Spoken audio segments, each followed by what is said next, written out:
நாம எல்லாருமே வாழ்ந்துட்டு இருக்கிற இந்த ஒட்டுமொத்த யூனிவர்ஸுமே எப்படி உருவாக்கப்பட்டுச்சு அப்படிங்கிறது இன்னைக்கு வரைக்குமே மிகப்பெரிய மர்மமா ஒரு பக்கம் இருந்தாலும் இந்த ஒட்டுமொத்த யூனிவர்ஸும் சவுண்ட்ஸ் அண்ட் ஃப்ரீக்வன்சிஸ் பேஸ் பண்ணி தான் இயங்கிட்டு இருக்கு அப்படின்னு சொல்லிட்டு பல பேரால் ரொம்ப ஸ்ட்ராங்கா நம்பப்படுது. இதே விஷயத்தை தான் நம்ம முன்னோர்களும் பல கோடி வருஷங்களுக்கு முன்னாடி ஏகப்பட்ட குறிப்புகள் எல்லாம் எழுதி வச்சுட்டும் போயிருக்காங்க. இதை ஃபர்ஸ்ட் டைம் கேட்குறப்ப சவுண்ட்ஸ் அண்ட் ஃப்ரீக்வன்சிஸ் பேஸ் பண்ணி யூனிவர்ஸ் இயங்குதா, இது புது மேட்டரா இருக்கே அப்படின்னு சொல்லி நம்ம எல்லாருக்குமே தோணும். இது இன்னும் கொஞ்சம் புரியிற மாதிரி சொல்லணும்னா, நம்மளோட லைஃப் டைம்ல ஏதாவது ஒரு பயங்கரமான பிரச்சனையோ ஏதோ ஒரு பேட் வைப்ரேஷன் வந்துச்சுன்னா நம்மளை சுற்றி இருக்கிறவங்க மோஸ்ட்லி கோவிலுக்கு போயிட்டு வாங்க சரி ஆயிடும் அப்படின்னு சொல்லி சொல்றத நம்ம கேட்டிருக்கோம்.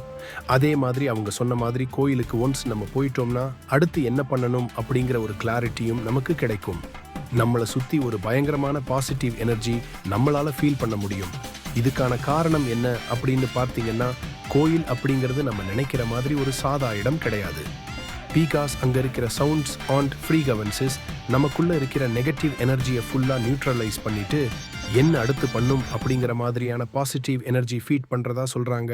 அங்க இருக்கிற கலசங்களும் பாசிட்டிவ் எனர்ஜி மட்டும் தான் வெளிப்படுத்துறதா சொல்றாங்க.